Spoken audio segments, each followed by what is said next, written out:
कार्यक्रम के संयोजक या संचालक विकास वैभव जी हैं। सुना है वो आईपीएस ऑफिसर हैं और 2021 में 3 लोगों का से उन्होंने एक सफर शुरू किया। आज लाखों लोग उनसे जुड़े हैं। अभी न्यूज़पेपर में भी पढ़ा मैंने, 5000 से ज़्यादा लोग तालकटोरा स्टेडियम में बैठे हैं। बहुत सी बातें हुई, अच्छी बात है, विचार होना चाहिए। भविष्य के विकसित भारत बनाने की बुनियाद हम जैसे युवाओं के ऊपर भी निर्भर है, तो हम अगर मिल के बनाते हैं, विचार करते हैं, तो ये अच्छी बात है। इस तरह के जो भी कार्यक्रम होते हैं ना, इनका उद्देश्य एकमात्र होता है एक दबाव समूह के रूप में कार्य करना। इसके जो संयोजक हैं समथिंग मिस्टर वैभव, वो एक आईपीएस ऑफिसर है। थोड़ा उनके बैकग्राउंड को देखो, इतने दिन तक जॉब में हैं, क्या कभी उन्होंने बिहार के राजनीति के अपराधीकरण या राजनीति में वंशवाद या राजनीति में धन बल, बाहुबल, इसके ऊपर कुछ कहा है? नहीं कहा है। उनसे पूछो ना कि बिहार के विकास के लिए आपके पास एजेंडा क्या है, बिहार के बाढ़ को कंट्रोल करने के लिए, बिहार के इंडस्ट्रियल डेवलपमेंट के लिए, या जो सामाजिक समस्याएं हैं उसको दूर करने के लिए, या आर्थिक विकास के लिए आपके पास क्या प्लान है?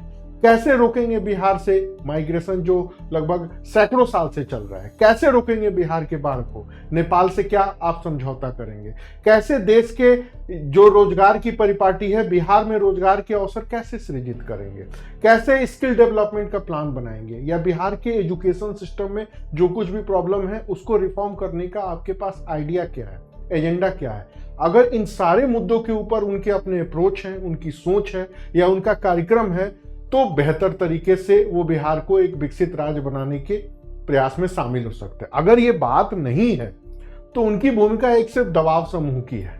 मेरे नजरों में वो सिर्फ वैसे व्यक्ति होंगे जो सिर्फ अवसरों का लाभ उठाने के में माहिर रहते हैं, जैसे दिल्ली में केजरीवाल जी या बिहार में पीके साहब। इन लोगों को देखो, इन्होंने एकदम माहौल बनाया, मुद्दा उठाला, आम आदमी की बात की या भविष्य के विकसित बिहार की बात की, फिर कैसे इन्होंने टिकट बेचा और कैसे क्या किया बताने की जरूरत नहीं है। तो विकसित बिहार की बात हो रही है, लेकिन बिहार के बारे में उनके पास एजेंडा क्या है, प्लान क्या है? और जैसे स्टेज पर उनके साथ 2-3 बड़े बड़े मंत्री या बिहार के जो मिनिस्ट्री लेवल के व्यक्ति हैं वो सब शामिल हुए, तो क्या लगता है कि ये भविष्य के विकसित बिहार की रूपरेखा है, या लोगों को शामिल करके अपने आप को जोड़ के अपना चेहरा चमकाने का एक रणनीति या हथकंडा है? समस्या यही है कि जितने भी इस तरह के जनसंपर्क अभियान होते हैं ना, जो आंदोलन का रूप लेते हैं ना, वो कहीं ना कहीं धीरे से जाकर के राजनीतिक दल या राजनीतिक सत्ता में भागीदारी वाले गतिविधियों में परिवर्तित हो जाते हैं। देखो, बात यही है, सिर्फ नारे लगाने से विकसित बिहार नहीं बन जाता। बिहार की अपनी बदकिस्मती है या बिहार का भूगोल काफी हद तक बिहार के पिछड़ेपन के लिए जिम्मेदार है। लेकिन जो सबसे बड़ी बात है, लोगों से जनसंपर्क अभियान करा करके अपने आप को प्रसिद्धि दिलाने का, या अपने आप को राजनीति में स्थापित करने का, या अपने आप को एक बिहार के प्रमुख व्यक्तित्व के रूप में स्थापित करने की जो ये मुहिम है ना, ये बड़ी खतरनाक है। उनसे पूछो ना कि बिहार की शराबबंदी के बारे में आपके क्या विचार है। उनसे पूछो कि अनंत सिंह जैसे राजनीतिक प्रतिनिधित्व के बारे में आपका क्या सोचना है। ये तो आप लोग पूछते नहीं हो, बस नारे लगाने के लिए चले जाते हो, उनका चेहरा देखते हो। उनसे पूछो कि बिहार के नव निर्माण में आपकी क्या भूमिका होगी और किस रूप में होगी। मेरे सामने बैठते तो मैं उनसे पूछता कि किस प्रकार आर्थिक विकास करेंगे, जरा बताइए। आज इस आर्थिक उदारीकरण के दौर में जब भारत के सारे लघु उद्योग बंद हो रहे हैं, बड़े बड़े उद्योग बंद हो रहे हैं, तो आप बिहार को कैसे विकसित करेंगे? आपके पास एजेंडा क्या है? कैसे फ्लड को कंट्रोल करेंगे, जरा बताइए। कोई रूपरेखा है, कोई कार्यक्रम है तो बताइए।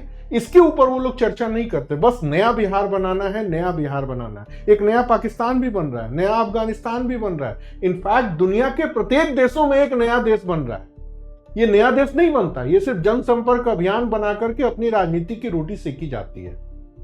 तो अगर उनके पास कोई कार्यक्रम है शराबबंदी को लेके, या राजनीति के अपराधीकरण को रोकने के लिए, या गवर्नेंस में रिफॉर्म या सुधार के लिए, तो उनको सामने लेके आना चाहिए। अगर आप ये सामना लेकर के नहीं आते हैं तो कहीं ना कहीं आपकी मंशा सही नहीं है।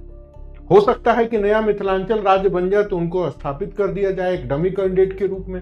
हो सकता है और ज्यादा वो चर्चित होने लगे तो डीप स्टेट के उपकरण के रूप में, जैसे पीके को एस्टैब्लिश किया गया, उस तरह मिस्टर वैभव को कर दिया जाए। तो सिर्फ वैभव का ये जनसंपर्क अभियान बिहार को बदल देगा या बिहार को विकसित राज्य कर देगा, इसके आसार दूर दूर तक नजर नहीं आते। लेकिन जब भी आप इनसे मिले या इनसे बातचीत हो तो इनसे एक ही बात पूछे, आपके पास बिहार का डेवलप का एजेंडा क्या है? आपके पास क्या ऐसा है जो हमारे नीतीश बाबू के पास नहीं है? आपको किस तरह कंट्रीब्यूशन देना होगा, या हम जैसे लोग कैसे भविष्य के विकसित बिहार में अपना योगदान दे सकते हैं, इसके बारे में आप अपने विचार दें। और जो भी बिहार की समस्याएं हैं उसको क्रमशः आप डिफाइन करें। अगर वो सारी चीजें डिफाइन कर देते हैं तो समझो बिहार में परिवर्तनों की एक बार पुनः बहार बनने वाली है। अगर नहीं करते हैं तो उनको एक पीके का नया संस्करण से ज्यादा कुछ नहीं समझना चाहिए।